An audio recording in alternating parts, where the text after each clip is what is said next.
Hello everyone and welcome to episode number 64 of the PE Geek Podcast. And as always, it's an absolute pleasure to be here. Now, in today's episode, we're going to be talking all about robotics and drone technology and the opportunities that they enable in a PE space and in education in general. And we're going to be looking at where they've come from and where they're going to be progressing towards as we start to see them become ultimately more powerful, more affordable, and just full of so many different opportunities that every different industry is going to see disrupt their space. So I love this topic. I love what it means for the development of robotics and useful assistive technologies, and I'm really excited to dive into where I think it's at this point in time. Now, this is a bit of a rare episode in that it is an episode that we're recording pretty much right in the week that we're releasing it in, and that's quite rare. I'm a massive fan of batching. I batch everything that I possibly can. It's a lesson that so many people could get benefit from, and that is I sit down and I record 5 to 10 episodes in one go and then release them out over a period of time. And I've done that for all of the episodes up to episode 72. They're already recorded, but for whatever reason, I forgot to do episode 64, even though it was already planned and ready to go. So, bit of a rare space here. I'm excited to dive into today's content, so let's get into it. Now, for many people, when you say the word drones, the first thing that comes to mind is sort of the military industrial complex of robotic flying machines targeting terrorists and all sorts of things of that nature. And for the big part of the history of drone technology, that's where it sort of was. And however, over the many years, we've seen that technology filter down into a whole swag of different industries and become this enormously disruptive technology which talks about all the convergence of so many other different fields coming together. And, you know, if you've listened to episode 60, you would have heard me talk at length about the different technologies that are progressing. But drone technology is one of them. And it's sort of the convergence of things such as optical technologies and GPS and artificial intelligence and so on. And all of those things combined, and the fact that they're now so affordable, is really making it possible for these things to be really quite cheap. And by cheap, we're actually seeing now that drones, which in the years gone by were thousands upon thousands, and even before that when they were just sort of coming out and being used by military, we're talking multi-millions of dollars. But now you can pick up drones for less than $100 that have in them the ability to record, to communicate with Wi-Fi and Bluetooth to people really quite easily. So the possibilities are quite vast. And, you know, today the top 10 sort of uses for drones in all sorts of industries, such as agriculture. You know, you've got the ability for drones to be able to fly over and do real-time data on the crop health and yield. And, you know, you just imagine how much data that could provide for people to be able to farm more sustainably. The ability for emergency people to respond to situations such as fires. And I saw recently a drone flying over and dropping a buoyant aid for someone who was drowning on the beach. And because obviously the drone could get there much faster than the person, it sped up the chance of them being safely recovered. You know, we've also got people like Amazon going down and looking at delivery through drone technology, so that, you know, your goods can be delivered via the air faster than obviously they can through land. And then we've got all sorts of industries such as, you know, the documentary industry that are going about and getting this amazing footage of different things that we just couldn't do before without sort of helicopters and things of that nature. But now the average person has at their disposal some technology which is affordable, and it makes it possible for these sorts of things to progress. So what we've seen with drones over the last few years is that they've gone from being something that a person has to control, where they are fully fixated on it being at a certain point in time, and we've seen it progress to becoming much more autonomous, so that they sort of have a mind of their own. They're thinking, they're doing, they're navigating, they're avoiding, they're seeking out things based and transmitting that back to whoever it is that has set them up. And not only have they become more smarter and more autonomous, but they've become much more affordable. And they've got full HD video inside of them, and it's likely that we're going to be able to see drone technology as accessible and as cheap as $10, even less. And that is quite astounding, and it leads to this whole idea of where could it go from here. And I mean, it's no sort of surprise that it's already being used in lots of different industries, as I mentioned before, but the opportunities for drone technology are quite extensive in every single industry. And that's exciting. It's really quite exciting when you think about the impact that has. And I think back to when I was in Africa recently, and I'm trying to organize some delivery of goods to a place where I was visiting, and it's been one of the most difficult things to do because the shipping and traditional postage arrangement is really quite outdated. But you think about what drones can then do for places like that, where they just sort of don't have the roads and infrastructure for traditional shipping and freight, but they could absolutely leverage drones to be able to get goods between people and disperse wealth quite well. So I love the impact that it's having in those fields and where it's headed. But the thing that has got me really excited at the moment is where it's sort of going now and what we can do with it at this point in time right now in a PE space. And this episode is going to dive into sort of what are the opportunities, what can you get your hands on now and use to get some value with, and then sort of thinking in mind as to where that will progress. Now, one of the very first situations I ever saw a drone being used by a school was in an advocacy type situation. And what that meant was they were using a drone and they picked up a parrot drone, which you can head along to the internet and search for, or check the episode show notes for links to the parrot product range. But they found a parrot and they were flying it, which is basically a drone that you control, and your iPad you can see what's on the screen of the drone on your iPad. And they were flying it around different areas of the PE program and school and so on from a top-down perspective, and getting this really impressive footage that they could then use and show to people who wanted to know more about the PE program. And it changed the entire game in terms of being able to communicate that. So rather than just having your standard run-of-the-mill pictures of your PE program to advocate for or to your principal or to prospective new students, they had this amazing top-down footage of students in action.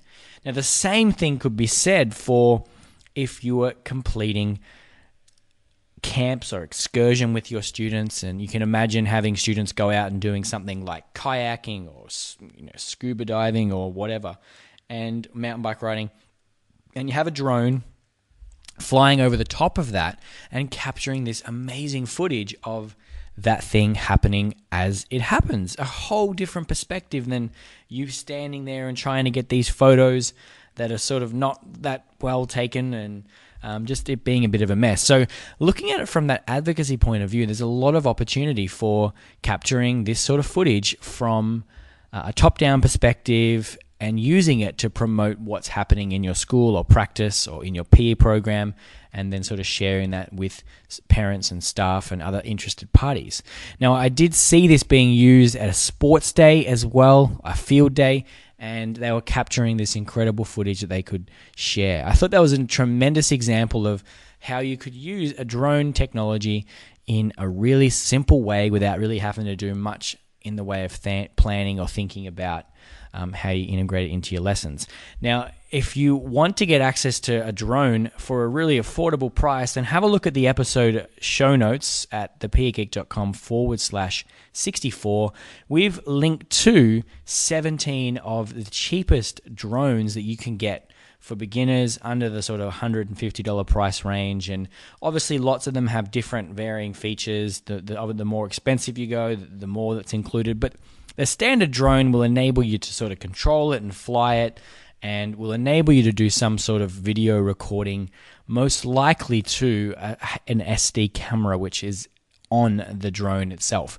The more expensive versions enable you to have the video footage being recorded sent to an external device, either by Wi-Fi or another sort of streaming technology. So a lot of opportunities exist in that advocacy role, but what I'm interested in sort of sharing with you is how you could use it to teach game sense strategies. Now, imagine that you're sitting and you're teaching a touch rugby unit or ultimate frisbee unit, and you're trying to help students understand the varying tactics or strategies that exist within that game.